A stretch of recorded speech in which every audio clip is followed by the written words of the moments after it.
we were discussing a case study using which we were building a max heap.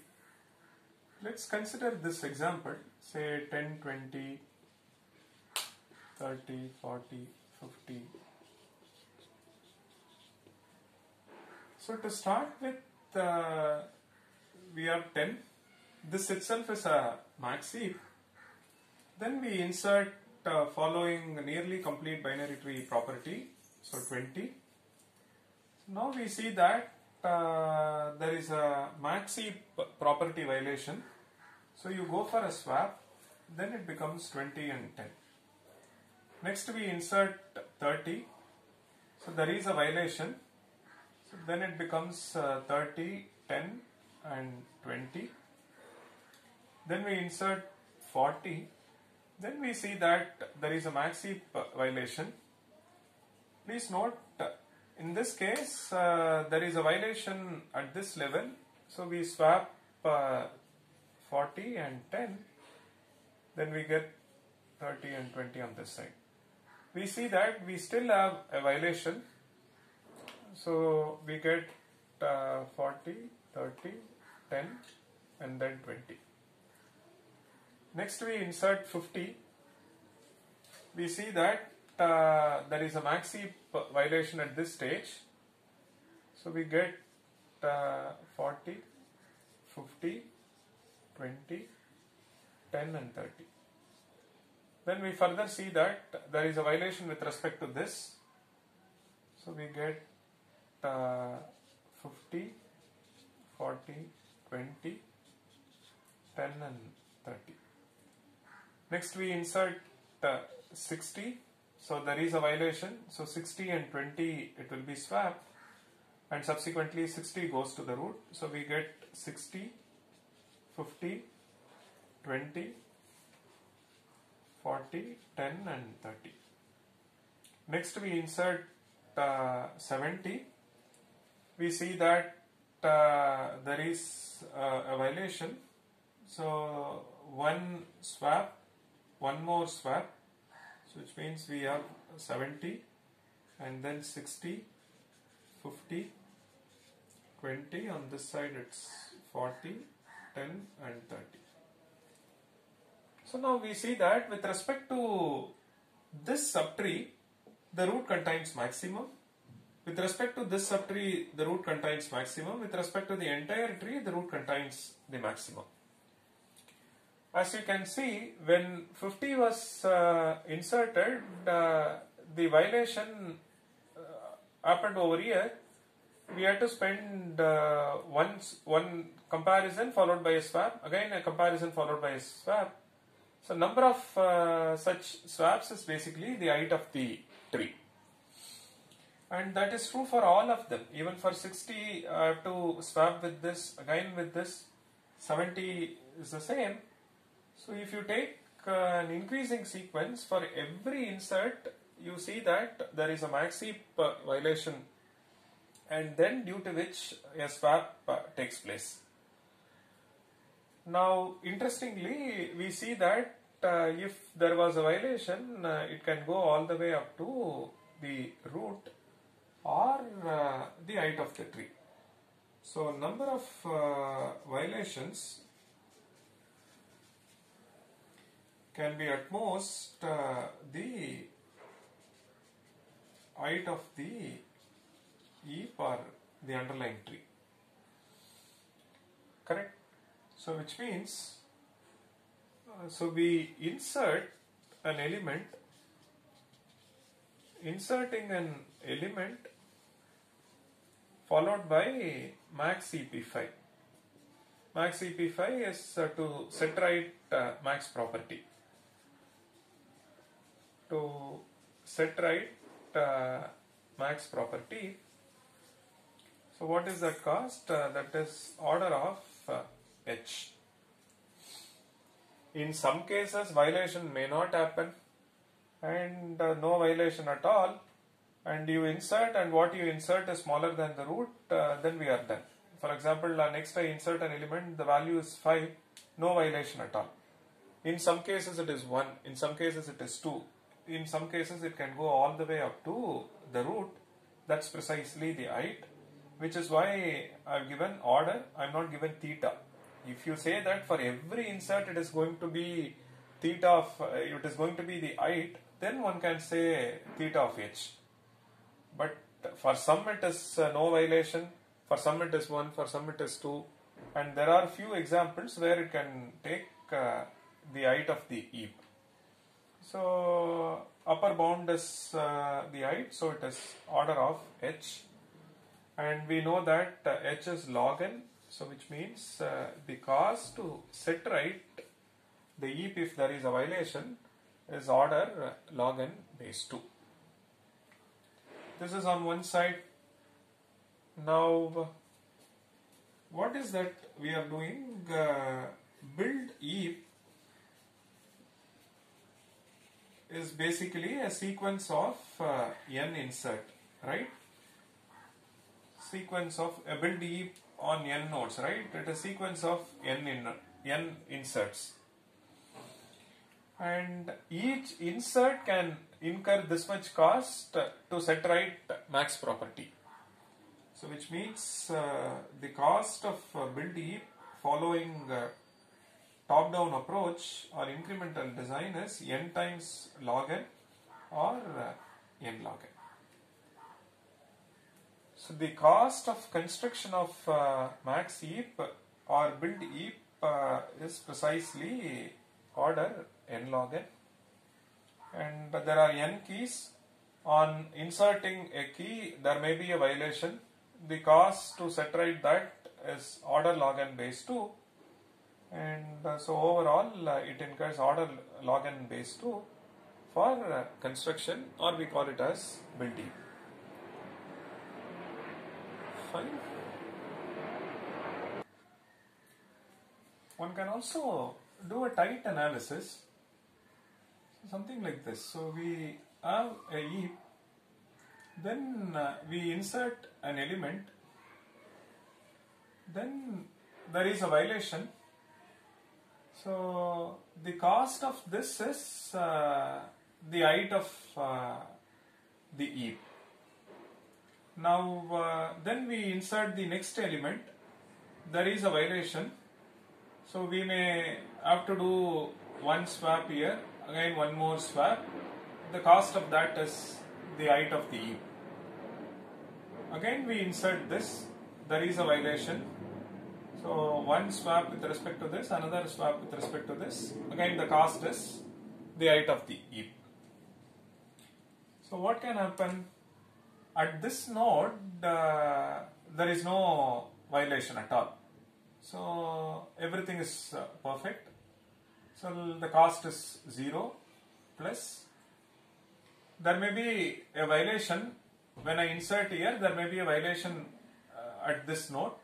So which means in the worst case there are two nodes, the cost to set right each of them is 1. Then you come to the next level. When you come to the next level there are 4 nodes, and if you want to set right max property I need 2 comparisons for each of them, so it is this. In the next level it is 8 into 3, like that it goes.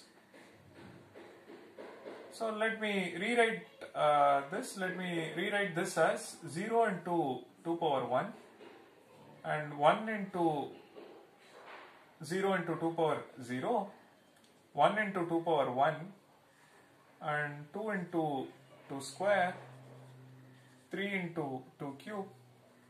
So like that it goes. So which means L0, this is the cost, this is from L0, this is from level 1, this is from level 2. Like that if we go at level k, we will have k into 2 power k. Correct? This is what we will have if you do the tight analysis. So this is what the cost to set right the heap, cost of max CP5. If you do a tight analysis and focusing on what is the exact cost incurred at each level.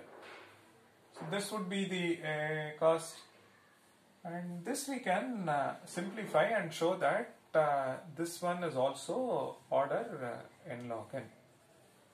This is also n log n.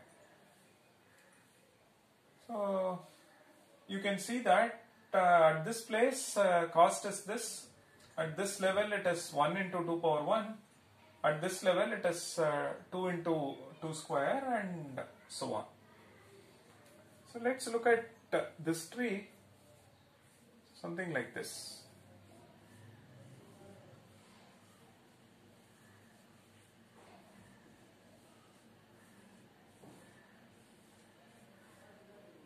So we start from L0, like that we go, slowly we get into level K.